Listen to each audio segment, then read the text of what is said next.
बहुत सारे दोस्त पूछते हैं कि आप मोरक्को में क्या काम करते हैं और क्या काम करना चाहिए। तो आज मैं आपको छोटा सा एक डेमो दिखाना चाहता हूँ। मैं इसी चैनल पे आपको ऐसे भी काम दिखाऊंगा जिसमें आपको एक दिन का खर्चा निकलेगा, और इस तरह के भी काम मैं करता हूँ जिससे 10 दिन के खर्चे निकल जाते हैं। और अगर साइन बोर्ड वगैरह का कोई बड़ा काम मिल जाता है तो उसमें आपका पूरे महीने का जो है ना वो आपका खर्चा निकल जाता है। मौसम आप देख रहे हैं, मौसम माशाल्लाह अल्लाह का रहमत बरस रहा है।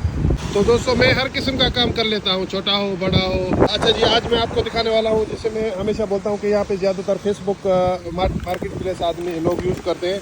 तो ये एक सिंपल सा गुफल है।